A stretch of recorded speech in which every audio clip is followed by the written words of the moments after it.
자, 여러분 안녕하십니까? 따자하오. 어, 9주 동안 우리 자연 다큐멘터리 그리고 휴먼 다큐멘터리 동시에 같이 가미된 아주 명작이라고 볼 수 있는 EBS 다큐멘터리 송광이라는 작품을 감상해 보도록 하겠습니다. 교수님이 이 프로그램을 선정한 이유는요, 우선 자연 다큐멘터리에서 우리가 대표적으로 볼 수 있는 동물들, 그리고 곤충, 조류, 또한 식물, 꽃이죠. 그 다음에 어류, 이러한 그 주제들이 총망라해 있는 작품이라고 볼 수가 있어요. 거기다가 스님들의 일상을 이렇게 볼 수 있는 수행의 모습, 이런 모습까지 같이 가미해서 볼 수 있는 아주 보기 드문 수작이라고 볼 수가 있겠습니다. 그래서 교수님이 사실 이 작품은 최근의 작품이에요. 그래서 그 여러 작품들 중에서 물색을 하다가 여러분들에게 아주 도움이 될 만한 작품을 제가 최근에 우연히 또 보게 돼 가지고 여러분들과 같이 공유하고자 제가 이 작품을 선정을 했습니다. 다른 여러 우수한 작품들도 물론 많죠. 하지만 뭐 외국의 BBC 다큐멘터리 같은 경우는 굉장히 또 우리가 그 우수한 작품들이 많은 걸로 지금 알고 있지만 그와 못지않게 우리나라 EBS의 다큐멘터리는 상당히 수준이 높은 그런 다큐멘터리 많아요. 다른 프로그램에 비해서 이 다큐멘터리는 사실 그 영상미가 뛰어난 그러한 그 영상 위주의 그 프로그램이라고 볼 수도 있습니다. 그래서 EBS에서는 카메주서라는 말이 신조어가 나왔어요. 그래서 그게 무슨 얘기냐면 카메라 감독이, 촬영 감독이 직접 기획에서부터서 자료조사, 사전 답사, 모든 프리프로덕션, 플래닝, 기획에서부터서 편집까지, 그러니까 메인 프로덕션, 슈팅, 촬영과 그 다음에 포스트 프로덕션, 에디팅, 편집까지 완제품을 카메라 감독이 모든 일체의 그 작업 과정을 책임지고 한다고 해서 카메주서라는 그 용어가 나왔습니다. 그래서 EBS에서는 가끔 그 카메라 감독들이 그 회사에서 예산을 받아가지고 이렇게 작품을 하는 경우가 있습니다. 아시다시피 특히 자연 다큐멘터리 같은 경우는 기다림의 미학이라고 볼 수가 있어요. 6개월이면 6개월, 1년이면 1년 아주 오랫동안 관찰하고 기다리고 하면서 좋은 영상을 뽑아내기 위해서 계속해서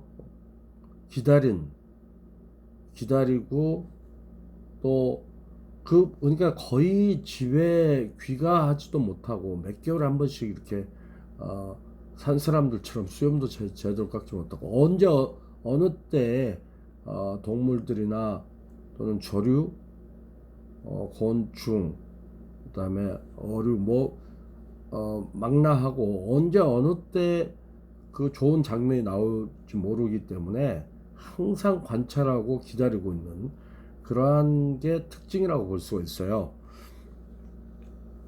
자, 오늘 보시는 프로그램 중에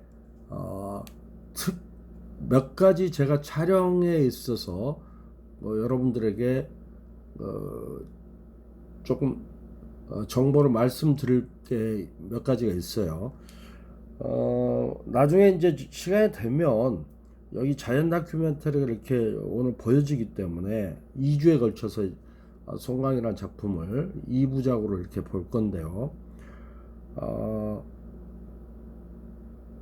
그 본래는 제가 MBC의 세렝게티라는 작품을 여러분들과 같이 좀 보고자 했는데, 그거는 제가 순서에 의해서 어떻게 이제 다시 한번 그거는 시간을 갖도록 하는 그 스케줄 잡아보겠는데요.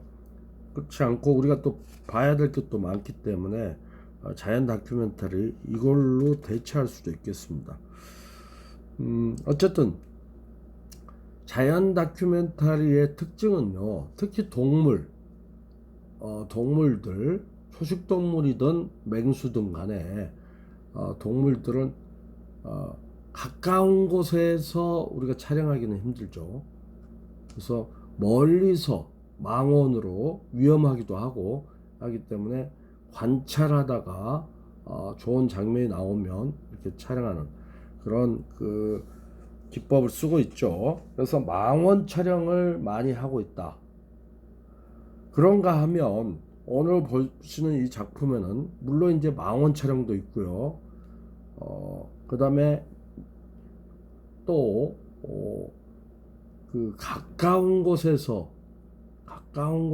접사 촬영을 하는 그런 장면들도 많이 나옵니다. 꽃이라든지 그다음에 조류라든지 곤충이라든지 이러한 그 광경들은 접사 촬영으로 가능하죠. 그래서 망원 촬영이야 여러분들 뭐 잘 아시리라 믿겠습니다만, 우리가 카메라 촬영을 하면 크게 렌즈 구성이 세 가지로 되어 있죠. 표준 렌즈를 중심으로 노말 렌즈를 중심으로 해서 와이드 렌즈와 텔레 렌즈가 있죠. 그래서 광각과 협각입니다. 광각은 각이 넓은 것을 얘기하는 거고, 협각은 각이 좁은 거예요. 그래서 우리가 좀 알아둬야 될 게 이 렌즈의 특성. 그래서 보통 1대1 실사를 중심으로 해서 그대로 화면에 묘사를 시키는 1대1 기준 50mm 화각이라고 볼 수가 있죠. 뭐 아니면 1대1.6 화각은 30에서 35mm 정도의 렌즈들을 쓰고 있어요. 표준 렌즈들을 쓰는가 하면 화각이 넓게 하는 광각, 이런 것들은 렌즈의 수치가 작으면 작을수록 어떻게 돼요? 광각이죠. 그래서 예를 들면 광각 렌즈 18mm라든지 이런 렌즈들을 쓴다는 얘기죠. 그리고 화각이 좁다는 것은 망원 렌즈예요. 멀리서 당겨서 잡는 거. 그래서 이런 경우는 수치가 큰 거예요. 그래서 보통 망원 렌즈 예를 들면 뭐 220mm라든지 200mm라든지 이런 것들을 얘기합니다. 자, 우리가 접사 촬영이라는 것은 오늘 제가 몇 가지를 좀 그 기법들을 좀 알려드리려고 해요. 이 다큐멘터리 촬영에서, 특히 자연 다큐멘터리에서 특색으로 꼽을 수 있는 게 접사 촬영과 망원 촬영입니다. 그리고 여러분들 가끔 보시는 이제 타임리스, 요즘에는 뭐 이게 그 일반 아마추어들도 조금 이 요령을 알면 즐겨하는 그런 촬영입니다. 예를 들어서 구름이 휙 지나가는 오랜 장시간 촬영을 하는 거죠. 그리고 뭐 하늘의 별이 밤중에 빨리빨리 이렇게 움직이는 거, 자동차가 그 선을 그으면서 그 몇 시간 동안 촬영함에 의해서 선을 그으면서 막 빠르게 움직이는 이런 장면, 사람들이 빨리빨리 움직이는 장면, 패스트 모션 이런 것들이 이제 타임리스 촬영이죠. 이 그 작품에는 1부와 2부 작품에는 이 모든 것들이 다 들어가 있어요 지금. 그래서 아주 우수한 평소에 식물이면 식물, 곤충이면 곤충, 조류면 조류, 어류면 어류, 맹수면 맹수 이렇게 촬영을 보통 나눠서 하는데 이 작품은 정말 오랜 기간 동안 여러 동물들, 짐승들을 이렇게 하고 곤충이나 그다음에 조류나 그 식물까지도 그다음에 또 수행하는 우리 그 스님들의 모습까지도 이렇게 자연과 어울려서 메시지를 전달하고자 하는 그런 수작이라고 보겠습니다. 제가 본 다큐멘터리 중에서도 제 마음에 쏙 드는 그런 다큐멘터리였어요. 그래서 여러분들에게 일부러 보여드리려고 합니다. 일단 가장 지금 여러분들이 그 망원 촬영이야 멀리서 망원 렌즈로 촬영을 하면 되는 거니까 망원 촬영에서 가장 주의할 점 뭐죠? 반드시 트라이포드를 위에다가 카메라를 거치를 해야 되죠. 그렇지 않으면 멀리서 당겨서 하기 때문에 굉장히 흔들림이 있죠. 그러니까 안정감을 위해서 항상 트라이포드 위에다가 촬영을 해야 됩니다. 접사 촬영도 마찬가지예요. 트라이포드 위에 반드시 해야 되는 거고, 오늘 얘기하는 타임리스 촬영도 트라이포드에다가 올려놓고 장시간 촬영을 하는 그런 기법들입니다. 잠깐씩 좀 말씀을 드릴게요. 이 접사 촬영이라는 것은 아주 미세한 것을 크게 보는 거죠. 곤충이라든지 아주 미세한 그 동물들을 그 곤충이라든지 이런 것을 또는 식물이나 꽃이라든지 부분을 아주 확대하고 자세히 들여다보는 이런 촬영이라고 볼 수가 있어요. 근접 촬영이라고도 얘기할 수가 있죠. 그러니까 이미지의 크기를 피사체의 실제 크기와 같거나 더 크게 보이게 만든 촬영 기법이죠. 이러한 접사 촬영은 주로 익스트림 클로즈업, 빅클로즈업이라고도 얘기를 하죠. 인물로 얘기하면 코나 눈이나 입이나 아주 일부분을 확대해서 촬영하는 걸 익스트림 클로즈업 촬영입니다. 줌 렌즈가 최단 초점 거리는 보통 우리가 일반인들 쓰는 그 렌즈는 60에서 90cm 정도 돼요. 우리 방송용 카메라 들은 그걸 MOD라고 합니다. MOD는 미니멈 오브젝트 디스턴스의 약자예요. MOD. 그러니까 다시 말하면 가장 최소한의 피사체죠. 오브젝트는. 그래서 대상을 잡는 최소의 거리입니다. 그러니까 일반 렌즈에서는 보통 이 줌 렌즈 같은 경우는 60에서 90cm라고 하는데 방송용 카메라 MOD는 30cm 정도를 보고 있어요. 접사 렌즈는 그 이하를 접근하는 겁니다. 그러니까 30cm 이하 더 가까이 접근하면 포커스가 아무리 맞춰도 링이 돌아가지 않고 포커스가 맞지 않는다는 얘기예요.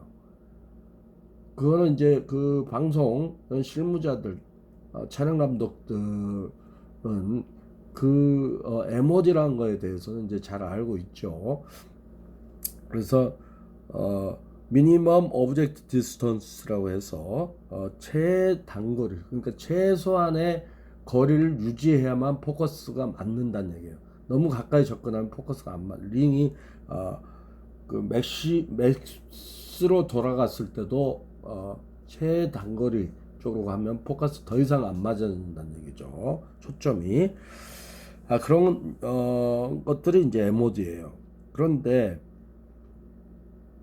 접사 렌즈에선 그러니까 디옵트라든지 그런 접사 렌즈 이런 거에서는 따로 우리가 그 MOD가 더 그 거리가 더 이하가 된다는 얘기예요. 30cm 이하. 그래서 포커스가 접사 렌즈는 포커스가 최대한 가까이 접근을 해도 맞는다. 그런 특징이 있다는 거죠.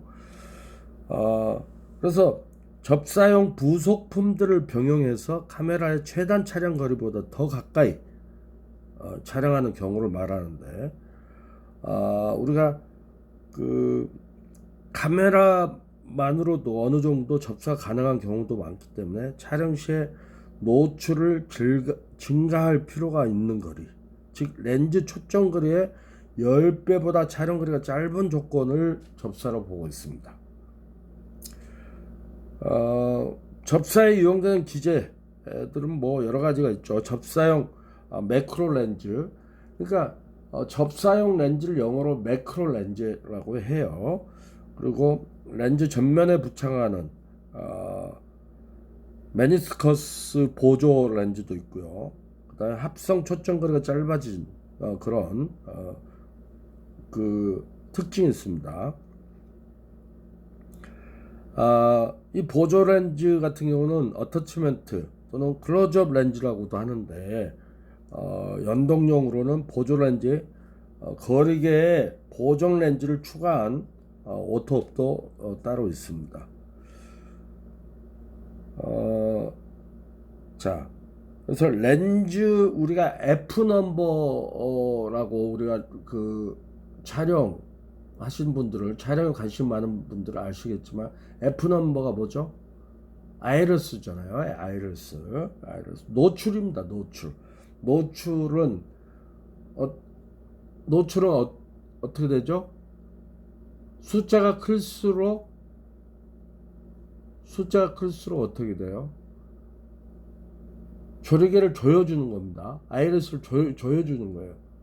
아이리스를 줄여준다는 거 뭐죠? 조리개를 줄여준다는 게, 우리가 필름을 정사진을 한 장 찍을 때는 찰칵하는 소리가 들리죠. 근데 보통 영화용 필름은 1초에 30프레임이 돌아갑니다.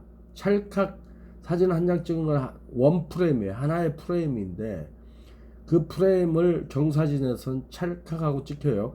조리개가 열려서 이 주름 모양으로 되어 있는, 톱니바퀴 모양으로 되어 있는 조리개가 열리면 어떻게 돼요? 빛이 들어오면서 피사체가 카메라 렌즈의 상에 맺히게 됩니다. 그래서 그게 이제 필름에, 영화 같은 필름, 방송용 같으면 테이프 또는 메모리 카드에 이렇게 수록이 되는 거죠. 그런 원리인데요. 자, 영화 같으면 그러한 찰칵하고 한 장 찍히는 게 1초 동안 30장이 찍히는 게 정상 속도예요. 30장. 그래서 우리가 소리가 어떻게 들리죠? 찰륵 소리가 들리죠. 카메라 셔터를 누르면 찰륵 소리가 들려요. 그게 뭐냐면 조리개가 열렸다 닫히는 게 1초에 30장이 열렸다 닫히는 거예요. 30번을 열었다 닫았다 하는 겁니다. 그래서 빛이 있어야지 촬영이 되는 거잖아요. 방송용은 24프레임이에요. 24장이 찍힙니다. 테이프에. 이게 자세히 보면요, 눈에는 뭐 잘 보이지 않습니다. 우리 영화관에 영화를 보면요, 이제 나중에 셔터 스피드 같은 얘기를 제가 잠깐 해줄 수 있는데, 셔터 스피드를 사용을 하면 어떤 그 기법이 나오냐면, 분수대나 물방울, 비가 왔을 때 뚝뚝뚝뚝 끊겨서 나오는 그런 모습들. 그 다음에 우유를 아래 한 방울 떨어뜨렸더니 왕관 모양으로 이렇게 나오는 선전 보셨죠? 이게 다 셔터 스피드로 촬영하는 기법들입니다. 근데 순간 포착들을 하는 거죠. 그러니까 보통 우리가 카메라마다 조금씩 틀리는데, 뭐 100분의 1, 125분의 1 100분의 1초, 125분의 1초가 정상 속도라고 한다면, 1000분의 1, 500분의 1, 그러니까 250분의 1, 500분의 1, 1000분의 1, 2000분의 1, 3000분의 1 이렇게 나갑니다. 그렇게 되면은 순간 포착이 가능해요. 교수님이 한때 옛날 혹시 여러분들 잘 모르시겠죠? 우정의 무대라는 프로그램에서 야외 촬영을 하는데 탱크 대포 있죠? 대포에서 대포알을 쏘는데 눈에 보이지도 않잖아요. 그거를 대포알이 보이도록 이렇게 촬영을 해달라는 요청을 받고 제가 한 몇 번 이렇게 펜을 했는데 그게 셔터 스피드로 하게 되면 파인더나 눈에는 보이지 않는데 나중에 모니터에는 나타납니다.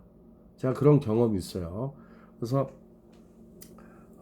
모니터에 그 파인더에 잘 들어오지 않으니까 임의로 이 정도 속도겠다 해서 펜을 하잖아요. 빠르게 펜을 하면 셔터 스피드를 굉장히 올려서 펜을 하면 그게 나온다는 얘기예요. 셔터 스피드를 한 스텝을 올리면요. 100분의 1에서 한 스텝 125분의 1. 125분의 1에서 한 스텝이 250분의 1입니다. 그리고 500분의 1, 1000분의 1 이런 식으로 가요. 이 한 스텝씩을 셔터 스피드를 올리면요. 더 구분 동작이 나오게 되는데 그때 주의할 게 뭐죠? 셔터가 그만큼 빨리 열렸다 닫히기 때문에 빛이 그만큼 적게 들어오겠죠. 그래서 주의할 점은 아이리스 아까 제가 말씀드린 아이리스 그 뭐 4, 2에서 4, 5.6, 56, 그다음에 뭐 11, 16 이렇게 쭉 가죠. 바깥으로 나갈수록 어떻게 돼요? 조리개를 닫아줘야 되죠. 광량이 높으니까. 그래서 수치가 높은 쪽으로 닫아줘야 돼요. 조리개를 조여줘야 됩니다. 실내로 올수록 그 점점 조리개를 열어줘야 돼요. 보통 우리가 야외 촬영을 아무 그 ND 필터 없이 가면 11에서 16 정도로 가는데 실내에서 하면 5, 6 정도를 가죠. 더 어두운 데서는 4 정도를 열어줘야 됩니다. 수치가 낮을수록 구경이 넓어지는 거예요. 한 장의 사진을 찍더라도 그 구경이 조리개가 넓어지면서 찍어지는 빛이 그만큼 많이 들어오게 하는 거죠. 자, 지금 셔터 스피드 관련 얘기를 하는 셔터 스피드를 사용할 때는 어떻게 돼요? 그만큼 광량이 적어지기 때문에 어떻게 돼요? 조리개를 조금 열어줘야 돼요. 그렇죠? 수치를 낮게 해주란 말이에요. 반 스텝씩을 낮게 해주면 됩니다. 반드시 그렇게 촬영을 해야 돼. 비 오는 날 아니면 분수대에서 어린이 공원에서나 뭐 이런 그 가끔 우리가 영상 뉴스 보면은 어린이들이 맑은 날 그 분수대에서 뛰어노는 그런 모습에서 분수물이 뚝뚝뚝 이렇게 끊어져 내려오는 그런 영상들이 가끔 보여지죠. 이런 게 바로 이제 셔터 스피드를 사용하는 거예요. 빗방울이 끊어져서 이렇게 내려오는 것처럼 하는 것도 마찬가지입니다. 이럴 때 셔터 스피드를 올려주면 한 스텝을 올려주면 아이리스는 그만큼 광량이 적어지니까 반 스텝을 올려줘라. 그거를 잘 모르는 이제 보통 아마추어나 또는 신입 사원들 실수를 많이 하는 경우가 있습니다. NG죠, NG 어두워가지고 뭐 끊어진 셔터 스피드를 사용해서 끊어진 모습 나오지만 또 우유라든지 이런 광고할 때도 그게 스텝 아이리스를 조금 열어주지 않으면 너무 어두워서 못 쓰는 영상이 되는 거예요. NG죠.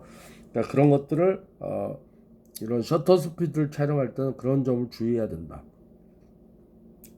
자, 그래서 이런 F 넘버는 이제 좀 제가 설명이 좀 길어졌습니다만 F 넘버가 바로 이제 이 아이리스 조리개 문제예요. 그래서 무한 원점을 기준으로 표시되어 있어 가지고 우리가 실물의 0.1배보다 크게 촬영하는 경우, 다시 말해서 촬영 거리가 초점 거리 10배보다 가까우면 렌즈와 필름면의 간격이 길어지고 필름면의 바퀴가 감소하기 때문에 F 넘버가 변할 수밖에 없습니다.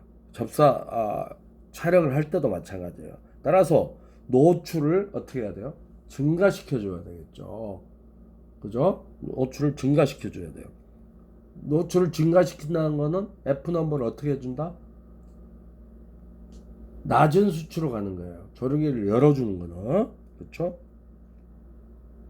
그리고 촬영 거리가 너무 가까우면 어떻게 되냐면 피사계 심도가 거의 없어지므로 조리개를 최소로 하든지 또는 최소에 가까운 값으로 하여 사용할 필요가 있다. 무슨 얘기입니까? 우리가 이거 사실은 이거 촬영 관련해서 굉장히 전문적인 것들이 많이 나와요. 피사계 심도는 영어로 말하면 depth of field예요. depth of field. depth of field란 얘기 많이 들으셨을 거예요. 이 책에서도 많이 나오는데 굉장히 책에서 어렵게 설명들을 많이 해요.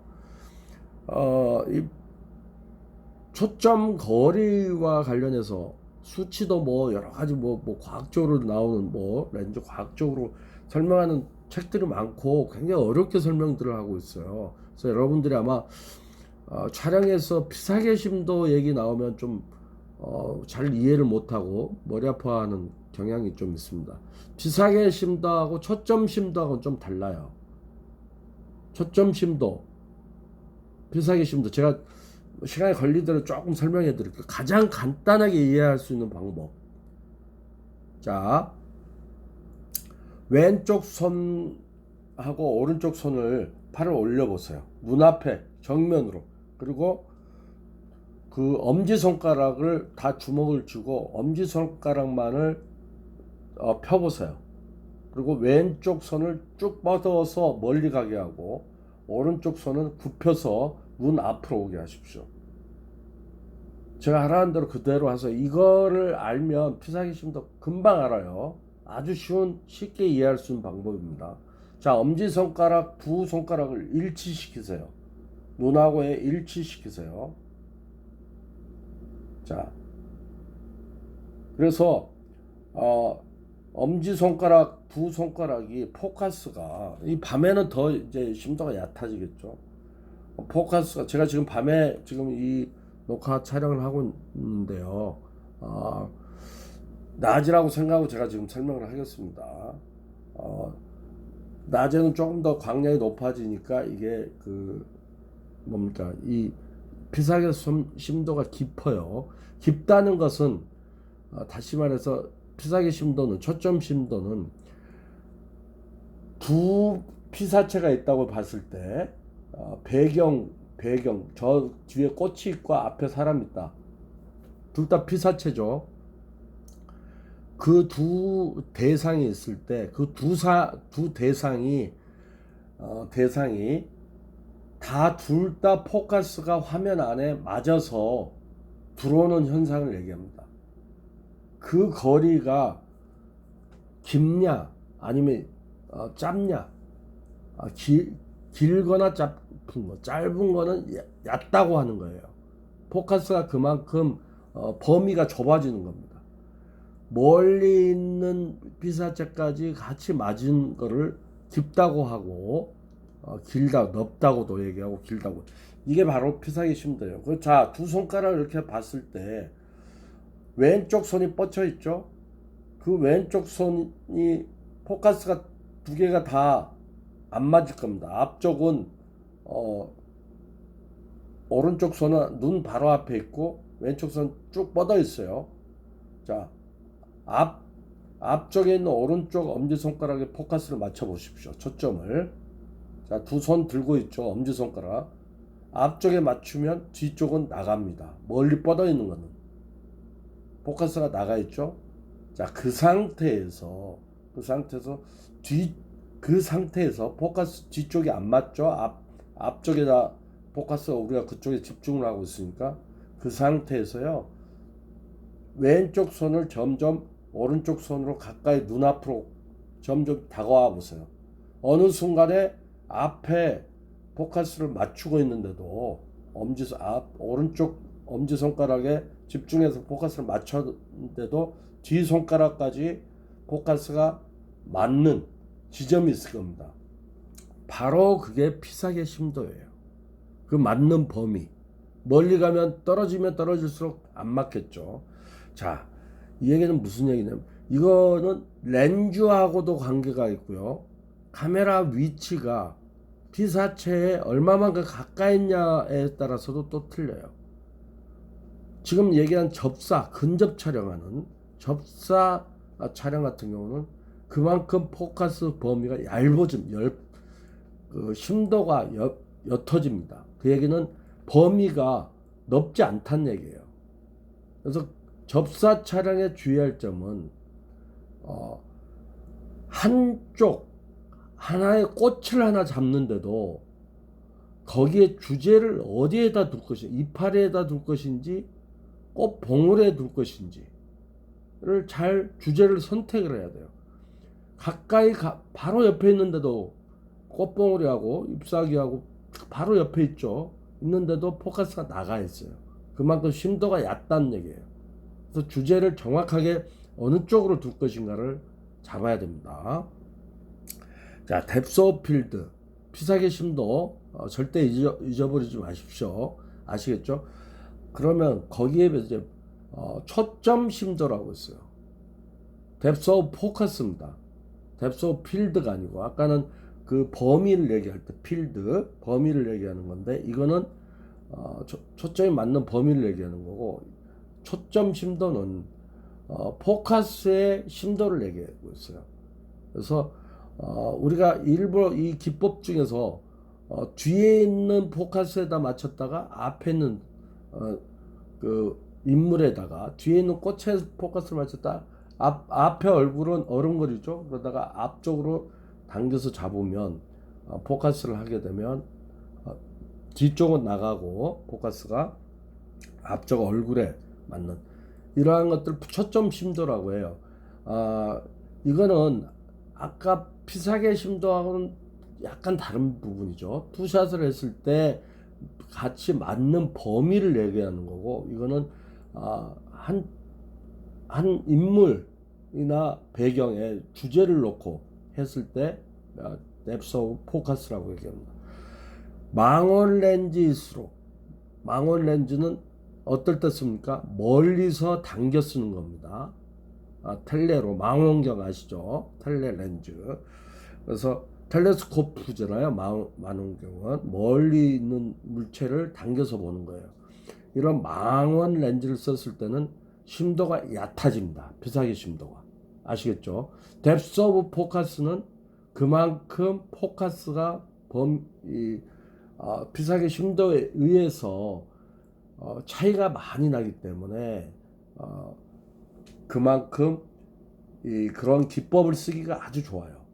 멀리 있는 거에서 가까운 쪽으로 이렇게 포커스를 주제를 강조할 때, 그다음 두 사람이 있는데 멀리 떨어져 있는 사람이 뒤쪽에 있는 사람이 대사를 먼저 하고 앞 사람이 나중에 그 표정을 그 대사에 맞춰서 슬픈 표정이라든지 이렇게 해서 뒤쪽은 포커스가 나고 앞쪽으로 맞춰질 때 이런 기법들 영화에서 많이 나와요. 특히 여자 주인공 나중에 제가 그 다큐멘터리론이지만 영화 한 편을 보여줄까도 생각을 해요. 거기에도 많은 기법들이 있으니. 근데 특히 여자 주인공의 얼굴을 돋보이게 할 때 남자들도 뭐 잘생기게 하면 좋죠. 그러나 특히 여자 주인공 작품에 아주 주를 이루는 우리 여자 주인공 얼굴은 돋보여야 되지 않겠습니까? 그래서 드라마 연속극도 마찬가지고 영화도 마찬가지입니다. 돋보이게 하고자 할 때는 망원 렌즈를 써서 바스트를 잡는 게 좋아요. 뭐 배경들이 좀 뭉개지게 만든다는 얘기입니다. 포커스가 나가게. 그래서 앞에 있는 여자 배우의 얼굴에 집중을 할 수 있게 만들어주는. 그래서 뒤에 특히 꽃 같은 경우 꽃밭에서의 또는 뒤에 뭐 마당 뜰에 꽃이 있다든지 이럴 경우는 망원으로 마스터를, 특히 또 망원으로 당겨서 잡으면요 인물이 굉장히 조금 더 돋보이게 됩니다. 왜? 그러한 것들 때문에 더 그래요. 그 두 가지 특징이 있습니다. 하나는 주위 배경이 뭉개지면서 얼굴에 집중할 수 있는 그런 효과가 있는 거고, 또 하나는 망원은 멀리서 당겨서 잡잖아요. 우리가 촬영을 해보면 그걸 몸소 느끼게 되는데요. 아무리 표준 렌즈라고 해도, 스탠다드 노멀 렌즈를 하더라도 가까이 가면 약간의 광각의 느낌이 납니다. 광각의 렌즈의 특징이 뭐냐면요, 옆으로 퍼진다는 거예요. 와이드하게 많은 것을 이렇게 보여주는 풀샷용으로 나오지만, 우리가 사진 찍을 때 어떻습니까?